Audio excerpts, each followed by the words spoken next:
사랑해.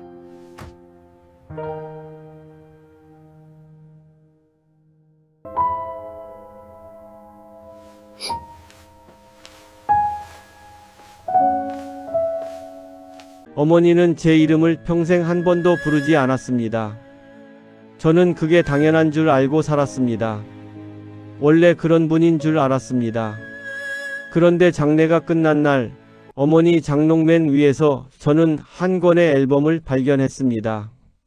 그리고 그 마지막 장에 딱 6글자가 적혀 있었습니다. 내 아들 잘 살아라. 살아계실 때 단 한 번도 듣지 못한 말이 먼지가 쌓인 그곳에 있었습니다.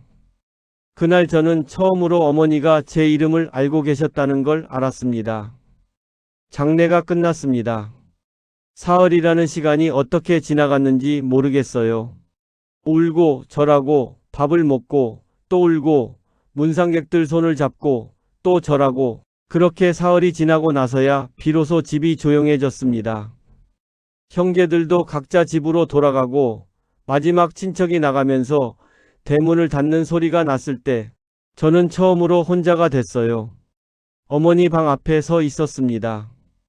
이불도 그대로고 머리맡 약통도 그대로고 어머니가 늘 드시던 물컵도 아직 반쯤 차 있는 채로 그대로였어요. 어머니가 마지막으로 손을 댄 것들이 시간이 멈춘 것처럼 그 자리에 있었는데 저는 그 방 문턱을 넘지 못하고 한참을 서 있었습니다. 살아계실 때는 이 방에 잘 들어오지도 않았는데 정작 안 계시니까 발이 안 떨어지는 거예요. 어머니, 소리내서 불러봤는데 목이 메었습니다. 생각해보니 엄마라고 소리내어 불러본 게 언제였는지 기억이 없어요. 어릴 때는 어머니가 무서웠고 조금 크고 나서는 서로 바빠서 마주칠 일이 없었고 나이 들어서는 그냥 눈만 마주쳐도 할 말을 잃어버리는 사이가 됐거든요. 어머니는 정말 말이 없는 분이셨어요. 더군다나 아버지께서 장애가 있으셔서 가정을 어머니 혼자서 꾸려 나가셔야 했습니다. 밥상 앞에서도 말이 없으셨고 주말에 텔레비전 앞에 앉아 계실 때도 말이 없으셨고 제가 무슨 일이 생겨서 넌지시 말을 꺼내도 그래 한마디가 전부이셨어요. 칭찬 한 번, 잘했다 한 번, 고생했다 한 번, 살면서 제대로 들어본 기억이 없습니다. 그게 어릴 때는 서운했고, 조금 자라서는 그냥 그런 분이구나 했고, 이제 와서는 평생 그 한마디를 끝내 못 들은 게 이렇게 가슴에 걸릴 줄은 몰랐어요. 어머니가 고생하신 건 알아요. 새벽에 나가서 밤에 들어오시는 생활을 수십 년을 하셨으니까요. 제가 학교 갈 때는 이미 나가고 안 계셨고 잠들기 직전에 현관문 소리가 나면 그게 어머니 들어오시는 소리였어요.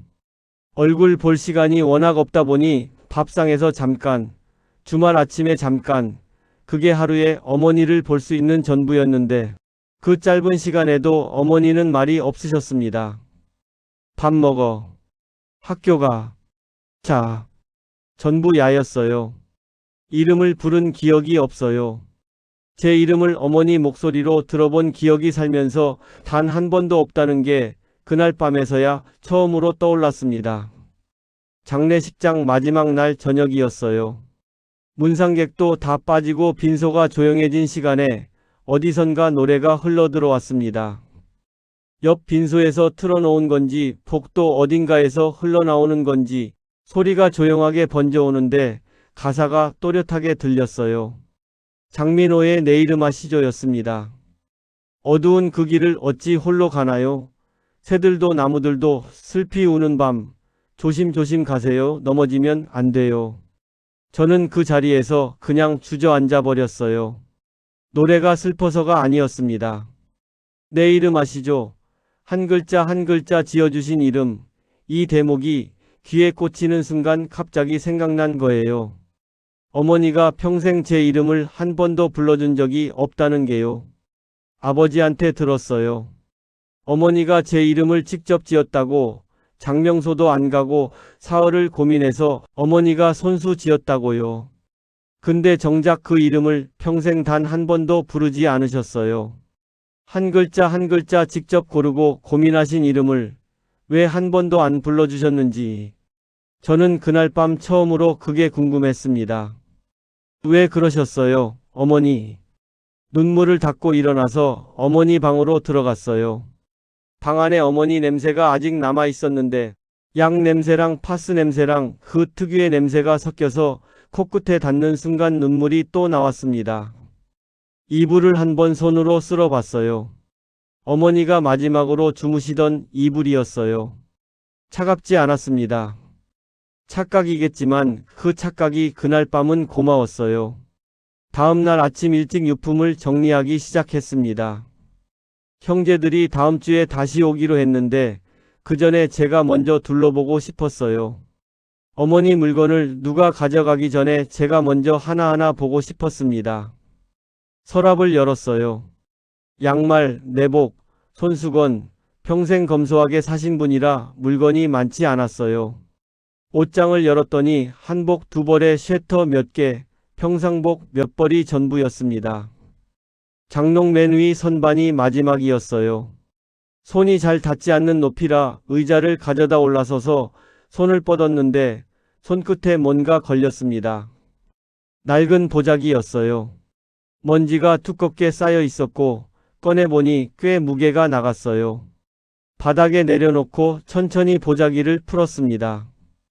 앨범이었어요. 낡고 두꺼운 앨범이었는데 표지가 너덜너덜할 만큼 오래된 거였어요. 21번 고르고 첫 장을 펼쳤습니다. 저였어요. 첫 장부터 마지막 장까지 전부 저였습니다. 갓난아기 때, 유치원 때, 초등학교 입학식 때, 중학교 졸업식 때, 군대 가기 전날, 결혼식 날, 첫 아이 낳고 병원에서 찍은 저 한 장도 빠짐없이 전부 저였어요. 저는 한동안 숨을 쉬지 못했습니다. 어머니는 그 자리에 있다는 표시를 한 번도 안 하셨거든요. 결혼식 날도 무뚝뚝하게 앉아 계셨고 손자 얼굴 보러 병원에 오셔서도 별 말씀이 없으셨어요. 근데 사진이 여기 있었어요. 언제 어떻게 구하셨는지도 모를 사진들이 한 장 한 장 정성스럽게 끼워져 있었습니다. 말 한마디 없던 어머니, 야라고만 부르던 어머니가 혼자서 이걸 평생 모으고 계셨던 거예요. 의자 위에 올라선 채로 앨범을 붙들고 울었습니다. 소리도 못 내고 그냥 울었어요. 어머니, 이게 뭐예요? 왜 저한테는 아무 말도 안 하시고 왜 혼자서만 이러고 계셨어요?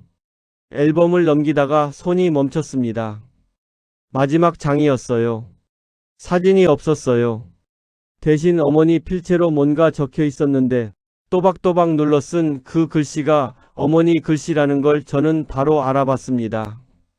어릴 때 받아쓰기 틀리면 어머니가 직접 연습장에 써주시던 바로 그 글씨였거든요. 내 아들 잘 살아라. 그게 전부였습니다. 딱 6글자였어요. 날짜도 없고 언제 쓰신 건지도 몰라요. 그냥 그 한 줄만 거기 있었습니다. 저는 그 글씨를 한참 들여다봤어요. 살아계실 때 단 한 번도 못 들은 말이었어요. 잘한다, 고생했다, 사랑한다. 그런 말은 꿈도 못 꿨는데 이게 여기 있었습니다. 아무도 모르는 곳에 아무도 안 열어볼 것 같은 장롱맨 위에 먼지가 쌓인 보자기 안에 이게 있었어요. 어머니는 하고 싶으셨던 거예요.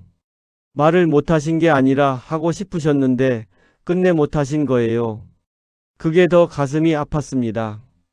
할 수 있었는데 안 한 게 아니라 하고 싶었는데 평생 못하신 거잖아요.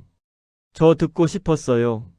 살아있을 때 딱 한 번만 해주셨으면 됐는데 딱 한 번만요. 해가 지고 있었습니다. 창문 밖으로 붉은 빛이 번지는 저녁 하늘이 보였어요. 어머니가 좋아하시던 시간이었어요.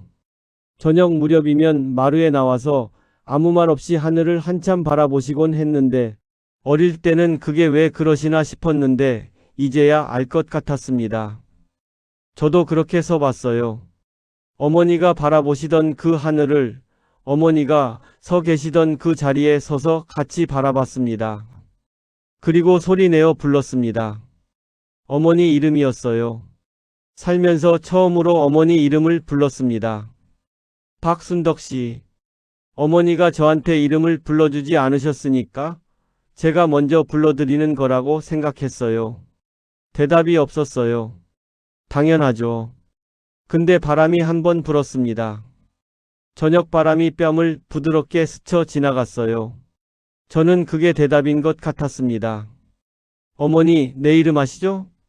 한 글자 한 글자 사흘을 고민해서 지어주신 이름, 한 번도 불러주지 않으셨지만 앨범에 사진으로 평생 채워두신 이름, 마지막 장에 딱 6글자로 남겨두신 그 이름을 어머니는 아시죠? 가시다가 외로울 때 불러주세요. 길 잃으면 안 돼요. 꿈에 한번 오세요. 잘 도착했다고 말해줘요. 저는 기다릴게요. 어머니께서 제 이름 불러주는 그 꿈을 저는 기다릴게요. 그게 어머니한테 드리는 마지막 부탁이에요. 내 이름 아시죠? 한 글자 한 글자 지어주신 그 이름. 어머니도 아시죠?